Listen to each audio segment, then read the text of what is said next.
was the sound from the London Black Lives Matter protests on May 31st, 2020, in solidarity with George Floyd and to call out injustice here in the UK.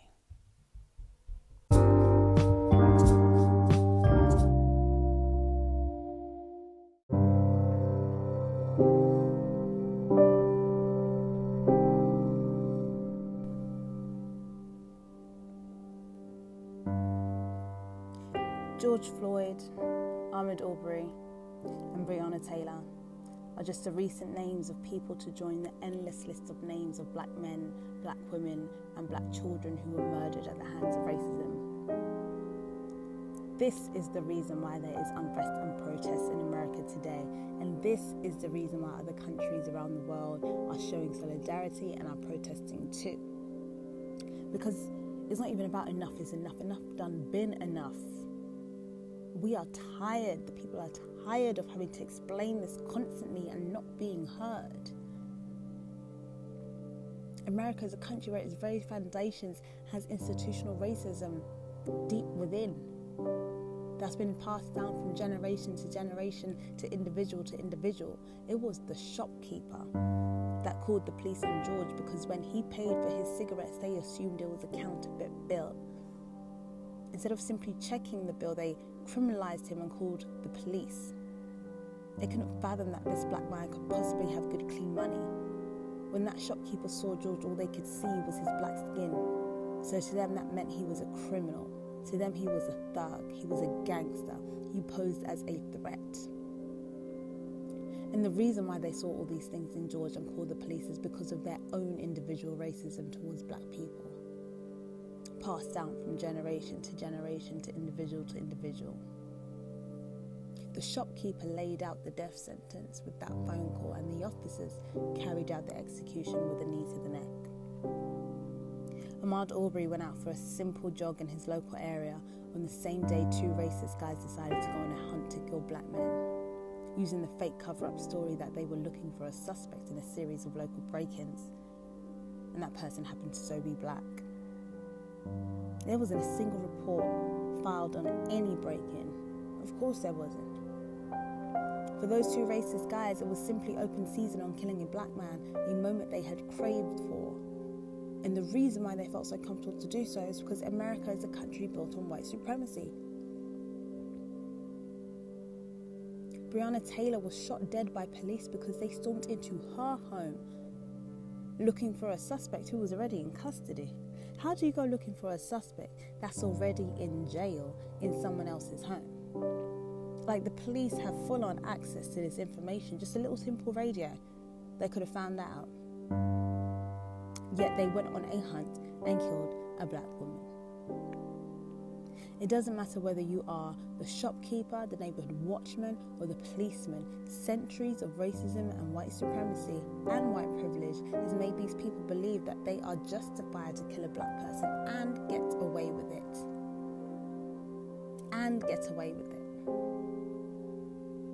That's why they chant no justice, no peace. Because it's a reoccurring thing. And that same notion of a country built on racism, white supremacy and white privilege will lead you back to the UK, here, where it's embedded and deeply rooted within our society. So when someone tries to check me or check us for protesting in London or protesting in Manchester, for speaking on Black Lives Matter, this has been happening in the UK. Let's not forget the UK birthed the United States of America that we see today, when they went over there and looted and stole the land from the native. And for those who are still unsure of the institutionalised and systematic racism here in the UK, here's some names that we need to know. Sarah Reid was brutally punched, handcuffed to the ground, and dragged by her hair by a police officer. He kneeled on her neck to restrain her. She suffered from severe mental health after the death of her baby. After that incident, she was sent to prison with none of her medication that she was entitled to, and she was found dead in her prison cell.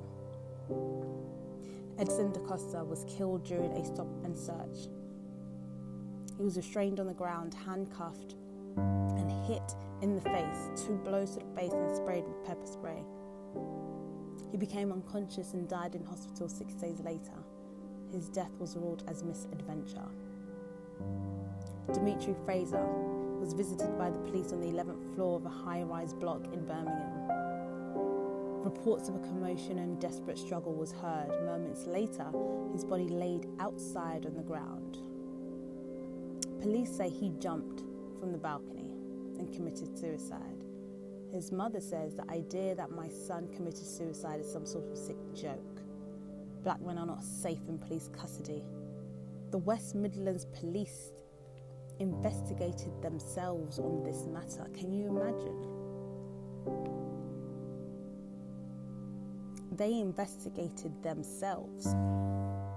Of course, they're not going to come up with what needs to be heard. They're not going to come up with the justice. They're not going to come up with the true facts. They're going to cover their tracks, what they've been doing. Julian Cole was tackled to the ground by UK police officers. He suffered a broken neck and a spinal cord injury, leaving him almost completely paralysed and severely brain damaged. Today, he's in a vegetative state. Police left him unattended in the back of the police van for 30 minutes. In 2018, the police involved were only sacked after they lied about what had happened to Julian Cole. Joy Gardner was detained after an immigration raid by police and was gagged with tape. She suffocated and died of cardiac arrest. All 3 officers involved acquitted. Christopher Alder was taken to the police station for alleged breach of peace. He was choked to death on the floor of the station while in handcuffs, lying face down. CCTV showed the officers laughing as he died. An inquest did find his death unlawful, but the officers involved were again acquitted. The UK is not innocent. It's almost as if people want us to reach the level or frequency of deaths that they do have like they have in the US before they acknowledge what's happening here, what's been happening here. Well, what's happening here is already bad. The UK has many more names to add to the list that otherwise has been swept under the rug for years and decades. This is why we protest and unrest again.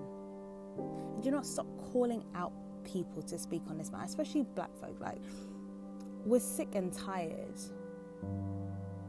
Tired. We've been speaking on this. They've been telling their stories. We've been talking about it constantly throughout our lives. It can be draining. Let them speak in their own time. Let's not forget this. The people are grieving. And to everyone else, you shouldn't even have to be called out. Like, you really need to be called out despite all the information that's being shoved in your face. Like, you just watched the entire video of George's death and you still don't feel any type of way to say anything? You have to be forced? Your silence already tells me enough. The fact that you need to be forced already says enough. That's all I need to know.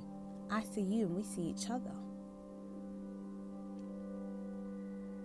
I don't think we need to be calling out people, platforms and all these businesses and brands, because then if you're called out and you're forced to say something and then, you say something after you've been forced, I'm going to be looking at your statement like, is that genuine?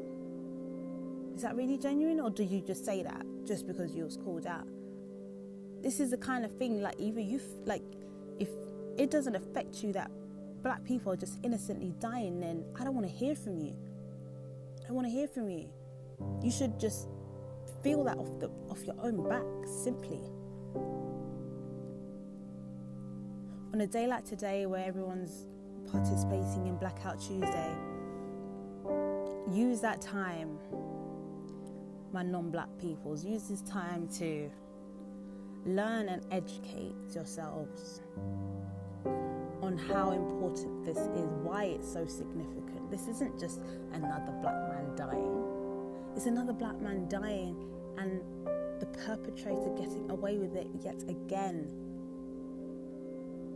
No laws have been changed. No one's been charged. This is a time to read up on books, read up on your history, Listen to podcasts if you need to.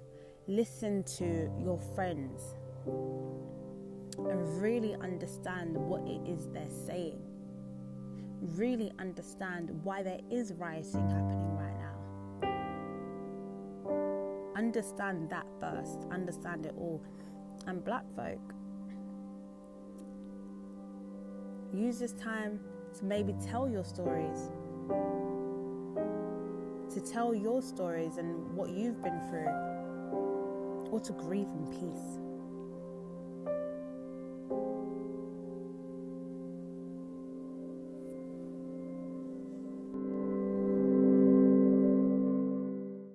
Let's use this time to sign petitions to see all 4 officers charged with the murder of George Floyd.